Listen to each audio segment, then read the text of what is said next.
सभी छात्रों को मेरा नमस्कार। मैं दामोदर शर्मा, जो कि आपके लिए नियमित रूप से विभिन्न शिक्षण बिंदु, चाहे वो व्याकरण के हो या पाठ्य पुस्तक से संबंधित हो या रचना से संबंधित हो, नियमित रूप से आपके लिए लेकर आता रहता हूँ। उसी श्रृंखला में आज का जो हमारा बिंदु रहेगा वह रहेगा कक्षा 9वीं के अंतर्गत क्षितिज पुस्तक, जो कि RBSC और CBSC दोनों के अंतर्गत आती है, उसका पाठ केदी और कोकिला। तो देखिए बच्चों, केदी और कोकिला के अंतर्गत हमने पहले 2-3 भाग पढ़ लिए हैं और उन भागों में हमने ये जानकारी प्राप्त की है कि माखनलाल चतुर्वेदी के जीवन के का संक्षिप्त परिचय भी हमने जाना और उसके बाद में हमको ये पता चला कि प्रसंग क्या चल रहा है। तो इस पद्यांश को पढ़ाओ, उसके पहले मैं उसके प्रसंग थोड़ा सा चर्चा कर देता हूँ।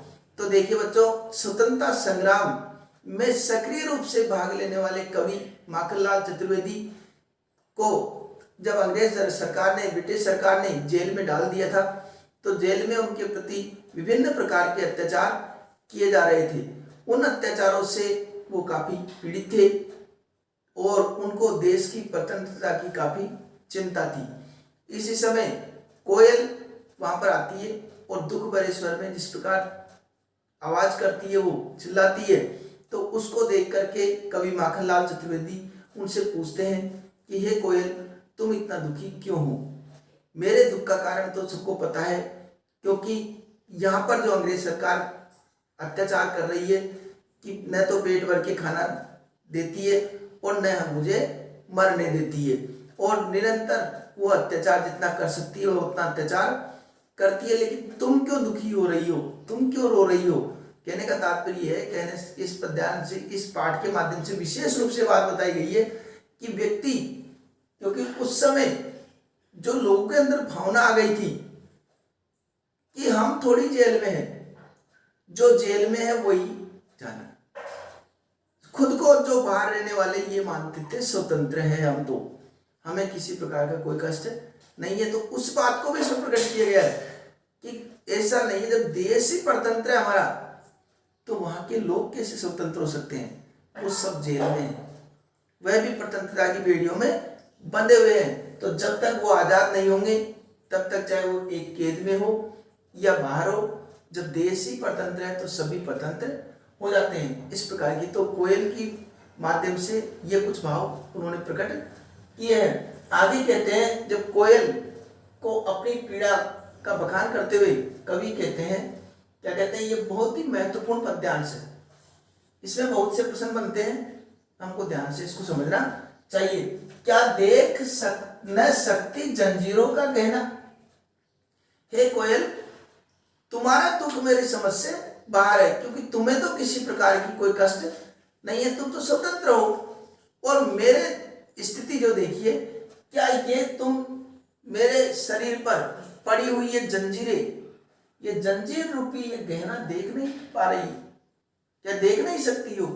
तो इन्होंने जंजीरों को गहना क्यों बताया? क्योंकि जंजीर, कवि मानते हैं कि मैंने कोई ऐसा अपराध नहीं किया है, मैंने देश को आजाद कराने के लिए स्वतंत्रता संग्राम में भाग लिया और उसी का परिणाम मुझे जंजीर के रूप में, गहने के रूप में जंजीर प्राप्त हुई है। तो इसलिए हे कोयल, क्या तुम इन जंजीर रूपी गहने को देख नहीं पा रही है? हथकड़ियां क्यों? अरे मैं तो ये कहता हूं, इनको हथकड़ियां क्यों कहे? ये तो ब्रिटिश राज का गहना है, ये तो ब्रिटिश राज्य द्वारा प्रदान किया गया एक सुंदर गहना है। इससे तो व्यक्ति की शोभा बढ़ती है कि ब्रिटिश सरकार ने जो जंजीर और हथकड़ियां पहनाई है, उससे तो एक स्वतंत्रता सेनानी की शोभा बढ़ती है। इसको तो गहना कहना चाहिए। कोलू का चर्रकचू जीवन की तान।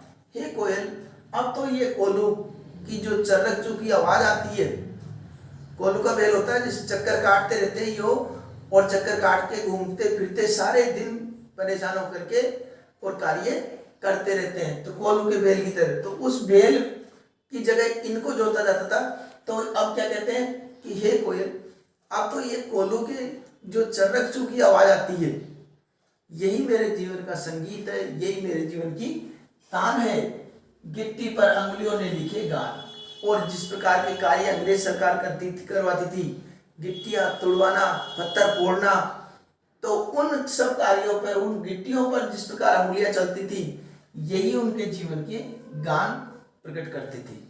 अब तो उनके जीवन का गान यही है कि निरंतर गिट्टियों पर काम करना, उनको तोड़ना, पत्थरों को तोड़ना, ये अंग्रेज सरकार द्वारा जो भी कार्य किया दिया जाता है वह कार्य करना, वही उनका संगीत और गान सब वही हो गया है। अब तो हूँ मोट खींचता लगा पेट पर जुआ, और हूँ का मतलब मैं, और मैं मोट खींचता रहता हूँ।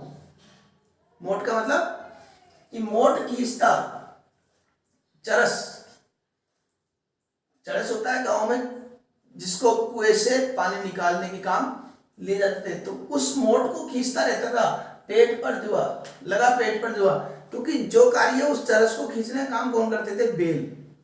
लेकिन अंग्रेज सरकार इतना अत्याचार करती थी भारतीयों पर, जो स्वतंत्रता सेनानी थे उन पर इतना अत्याचार करती थी कि जो कार्य बैल या जानवरों के माध्यम से कराया जाता था वह कार्य वह व्यक्ति के माध्यम से करते थे। इनके आगे जैसे जुआ जो बांधते थे बैलों के गर्दन पर, उस जुए को एक पेट पर बांध करके उस व्यक्ति से ही वो चरस खिंचवाते थे। किससे? उस व्यक्ति से। कौन से व्यक्ति से?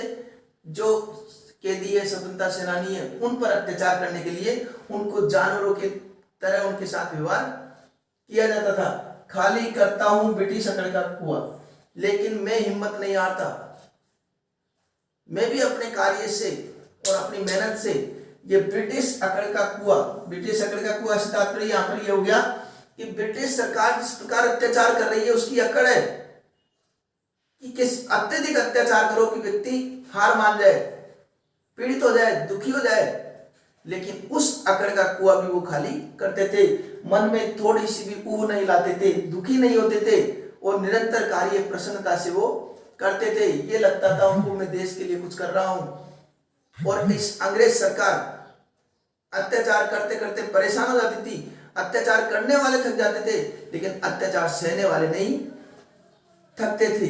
ये स्थिति वहां उस समय स्वतंत्रता सेनानियों की हो रही थी। तो समस्त प्रकार की अकड़ जो ब्रिटिश सरकार के मन में थी कि हम सबको सीधा कर देंगे, सबके मन में से स्वतंत्रता संग्राम में भाग लेने की या स्वतंत्रता की जो भावना है उसको दबा देंगे, मिटा देंगे, लेकिन वो उनके सामने आकर के पराजित हो जाते थे। वह कुछ नहीं कर पाते थे उनके सामने। किनके सामने? स्वतंत्रता सेनानियों के सामने। उनकी अकड़ का कुआं अपने आप खाली रहता था। दिन में करुणा क्यों जगे रुलाने वाली, हे कोयल ये दिन में क्यों करुणा जगे, दिन में दुख क्यों जगे, रुलाने वाला दुख किस प्रकार जग सकता है? क्योंकि दुख प्रकट करने का समय ही नहीं मिलता। सुबह से शाम तक जिस प्रकार के कार्य चलते रहते हैं, अत्याचार चलते रहते हैं, उस समय बिल्कुल भी इतना समय नहीं मिलता कि कोई कष्ट या पीड़ा को भी प्रकट कर सके, वह कष्ट और पीड़ा भी जाग सके। इतना वो दुखी हो जाते थे कि सुबह उठते ही ये कार्य करना, कोलू के बेल की तरह काम करना, फिर उसको मोट जोतना और गिट्टियां तोड़ना। इतना व्यस्त व्यक्ति रहता था कि उसको करुणा दुख कब होता है ये पता भी नहीं चलता था। इसलिए रात में गजब ढा रही आली, आली सखी, सखी किसके लिए आया? यहाँ पर सखी आया है कोयल के लिए। इसलिए हे सखी ये रात जो है ये गजब ढा रही है, अर्थात इस रात में ये कष्ट और पीड़ा और अत्यधिक बढ़ रही है, क्योंकि दिन में तो उस कार्य के और अत्याचारों को सहन करते करते समय ही नहीं मिलता कि अपनी करुणा भी प्रकट हो सके। इसलिए हे सखी अब रात में ये जो पीड़ा हो रही है, मुझे ये कष्ट हो रहा है, ये गजब ढा रहा है और अत्यधिक कष्ट प्रदान कर रहा है। तो कवि ने जेल में रहते हुए क्या क्या यातनाएं झेली है, किस प्रकार की उसको पीड़ा हो रही है, वो सब बातें इस पद्यांश में बताइए। एक बार सारांश के रूप में इसकी व्याख्या एक बार और सुन लेते हैं। क्या देख न सकती जंजीरों का गहना, हे कोयल क्या तुमको ये स्पष्ट रूप से नहीं दिखाई दे रहा है कि ब्रिटिश सरकार द्वारा जो जंजीर पहनाई गई है वो जंजीर नहीं है, गहना है। और इस जंजीर रूपी गहने को क्या तुम देख नहीं पा रही हो? हथकड़ियां क्यों, ये ब्रिटिश राज का गहना, अरे इनको हथकड़ियां क्यों कहे, ये तो ब्रिटिश राज्य का गहना है। ये तो बड़े सौभाग्य की बात है किसी स्वतंत्रता सेनानी के लिए। इससे बढ़कर सौभाग्य क्या होगा कि उसने देश के लिए कुछ करते हुए वो बलिदान हो रहा है। कोल्हू की चर्रकचू जीवन की तान है। अब तो ये कोल्हू की जो चर्रकचू की आवाज आती है, यही है मेरे जीवन की तान है, यही संगीत है, यही स्वर है, गिट्टी पर अंगुलियों ने लिखे गान है। और जिस प्रकार ये गिट्टियां तोड़ने का कार्य करते हैं, अब तो मेरे जीवन का यही सबसे बड़ा गान बन गया है। हूँ मोट खींचता लगा पेट पर जुआ। और जिस प्रकार जानवरों से कार्य लिया जाता है, उस प्रकार का मोट खींचने के लिए जो जुआ मेरे पेट पर बांध करके मैं खींचता रहता हूँ, तो जानवरों की तरह वो कार्य मैं करता रहता हूँ खाली कर, लेकिन फिर भी मैं हिम्मत नहीं हारता हूँ। और ब्रिटिश अकड़ का जो कुआं है, उसको मैं निरंतर अपनी मेहनत से, अपने कार्य से, अपने कष्ट सहते हुए उस ब्रिटिश अकड़ का कुआं में खाली करता जाता हूँ। दिन में करुणा क्यों जगे रुलाने वाली, कि दिन में तो इतना समय नहीं मिलता कि मेरे अंदर करुणा या दुख का भाव प्रकट हो सके, समय नहीं मिलता, इतना अत्याचार सहता हूँ, इतना कार्य करता हूँ कि दिन में मुझे फुर्सती नहीं है कि दुख भी प्रकट कर सकूं।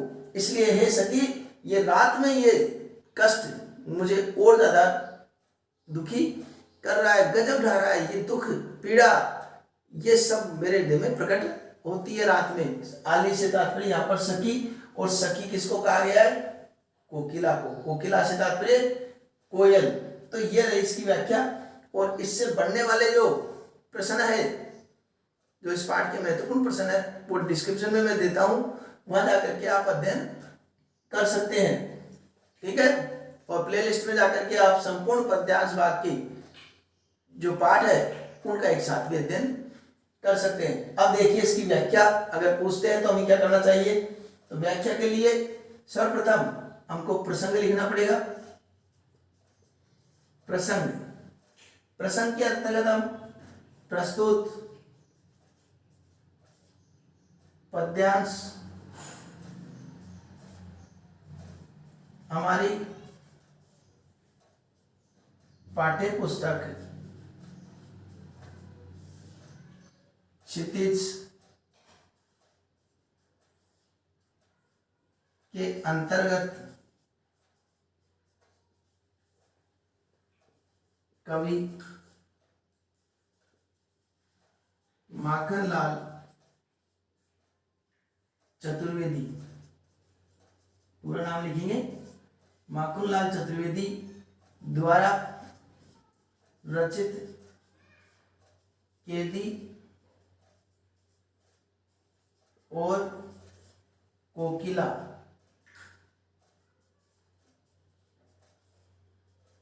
शीर्षक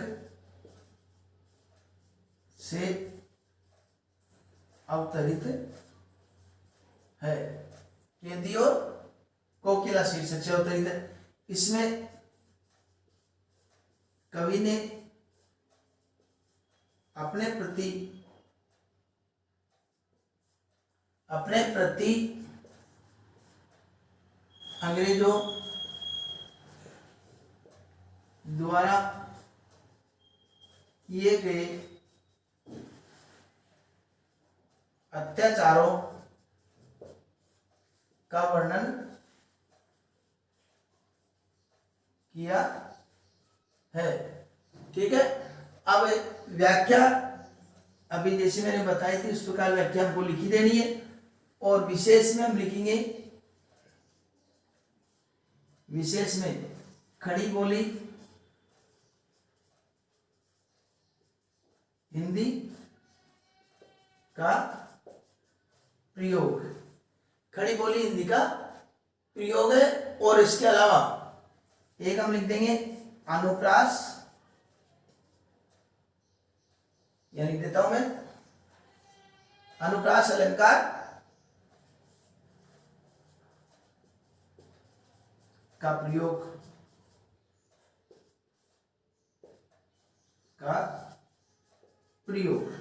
इस प्रकार ये लिख सकते हैं। आशा करता हूं आपके ये पाठ भली प्रकार से समझ में आ गया होगा। अगले भाग के लिए पुनः आपसे मुलाकात होगी। तब तक के लिए धन्यवाद।